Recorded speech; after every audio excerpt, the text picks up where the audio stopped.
Arnab Das, Managing Director and Head of Research Strategy at Rubini Global Economics, joins us live. Arnab, good afternoon. Always a delight to have you back on ET Now. Arnab, the Fed surely has surprised everyone, but what do you think the Fed here is trying to achieve? Do you think the attempt here is to cool the US bond yields down or stabilize emerging markets? Well, I just want to say, our view of it was that the U.S. recovery was mediocre enough that the tapering would come later rather than sooner, and will probably be on the dovish side of expectations. Certainly if it happened now in September and possibly even in December. And I think this is a very important point because this relates to precisely what the Fed has been signaling and is trying to achieve, right? So I think our take on it all along was that the verbiage about the threat of a tapering itself tightened financial conditions, even if monetary conditions weren't actually being tightened, or in the event the pace of easing was not changed, right? So the verbiage and the talking about tapering had the effect of tapering without tapering. And I think the Fed was testing the waters and found that the waters were too turbulent to taper at this stage, right? The tapering discussion had done enough damage to bond yields and to the housing recovery in the United States in particular, let alone the knock-on consequences for emerging markets, that it elected not to taper at this stage. And how the Fed thinks about emerging markets, of course the Fed has a U.S. mandate, so the effect on the rest of the world, emerging markets or developed world, is only going to be seen, legally and politically and correctly in the end, through that prism, right? What are the knock-on effects of the discussion of tapering, the potential for tapering, or domestic issues in other countries, in third countries, redounding back into the U.S. economy? And all of these things were not that great on top of a recovery that, although it is stronger than in other developed countries, is weak relative to the labor market in the United States and relative to its own history. Right, so I think as far as that goes, I agree with the previous speaker. Right, this is a reprieve for emerging markets. It will allow some of them more time to get their fiscal house and their external house, a current account, in better shape. And India should take advantage of that as quickly and as thoroughly as it can. I'm more skeptical about whether it will do that. And in any case, I think this is a temporary reprieve. The reality is still that the U.S. economy is recovering. The reprieve for the U.S. on the tapering is already having a big effect on the U.S. stock market and U.S. credit markets, and that will help offset some of the deceleration that's already taken place in the housing sector. And the recovery in the United States will continue, no matter how mediocre it is. So there will be tapering at some point, probably in December. There's still a long period of changes in monetary policy that lie ahead. So many emerging markets, including India, have lots of time.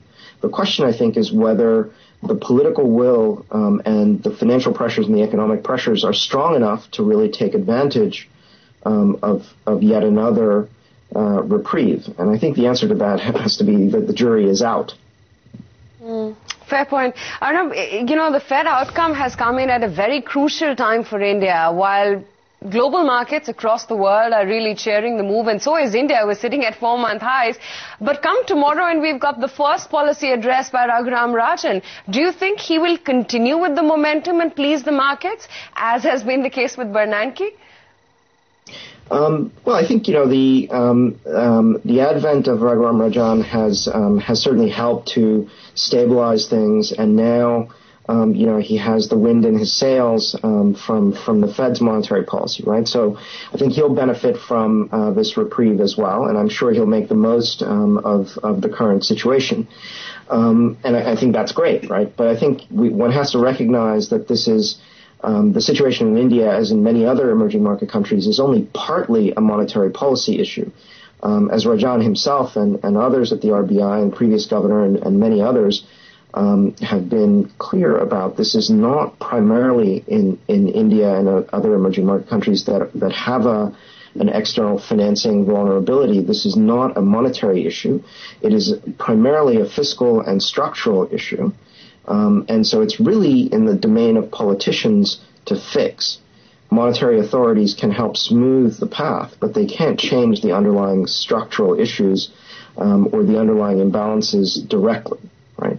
And of course, the main problem there is that with domestic demand, whether it's consumption or investment, under pressure, easing monetary policy would be required. But of course, in an environment where ultimately the Fed is going to taper, that's going to be negative for the currency in question. It's going to be negative for the asset markets in question. That's going to import some inflation and import some deceleration. To deal with that, you really have to tighten, right? So you're still at this cross purposes in monetary policy, and that's why the political authorities, the fiscal authorities, should take the lead, not the monetary authorities. So now, what is the right way to look at last night's Fed policy? Do you think Fed has simply given a lifeline to emerging markets for another quarter, maybe 2 quarters, and this is borrowed time and they need to act and react quickly? I think they need to react quickly and thoroughly, even if the Fed doesn't taper, right? The imbalances that have emerged in many emerging market countries, including India, the external imbalance and the structure of the financing of that imbalance are very bad signs, right? The current account deficit in many countries is well above what is by any stretch of the imagination sustainable. The international monetary environment that the Fed has just perpetuated encourages those imbalances to be financed in precisely the wrong kind of way through short-term hot money, debt-creating portfolio capital inflows, rather than some more reasonable mix of long-term FDI, equity flows, and less debt, right? So it's true that this is good news in the short term, and the markets have responded appropriately, but it does nothing to improve the underlying situation for emerging markets. If anything, it allows them, as a consequence, as the flip side of this reprieve, it allows many countries to keep doing the wrong things for that much longer. So I think that yes, it's a lifeline in a certain sense. I'm not convinced that there's a major emerging markets crisis, emerging market wide, lurking around the corner. But many countries, including India, should realize that there's not been an episode of U.S. tightening that has been kind to emerging markets or developing countries in the past. And there's no reason to think that this one is going to be very easy to deal with when it comes. And the fact that this reprieve is being extended may actually make that future adjustment that much more painful. Arnab, I just want to get back to the point that you were earlier making, that it's not so much in central bankers' hand, but the governments to actually improve the state of the economy. What tools do you think they have at their hands to get it right? Well, I think the most important tool is political will and courage and vision.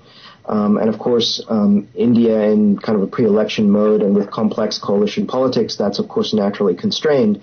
I think everybody in the world, whether it's inside India or outside India, understands that. And of course, everybody knows that reserves are still very high. So I don't think there's going to be a disaster as such. There could be one in the future if there are more missteps.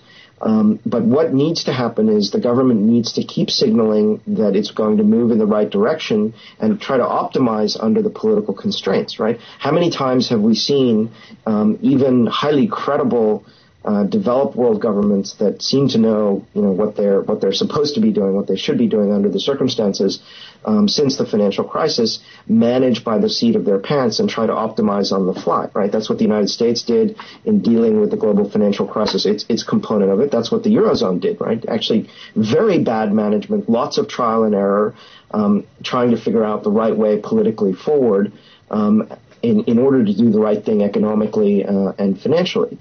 And I think in the end, right, the market conditions are again loose enough that markets will allow governments the lifeline, the tether to do that. But governments should step up to the plate. And I think, this really stands out in the case of India because of the large size of the current account deficit, the very large refinancing needs of some of the corporations that have borrowed abroad, notwithstanding that reserves are very high and notwithstanding that the public sector has virtually no external debt, right? The country as a whole still has a problem.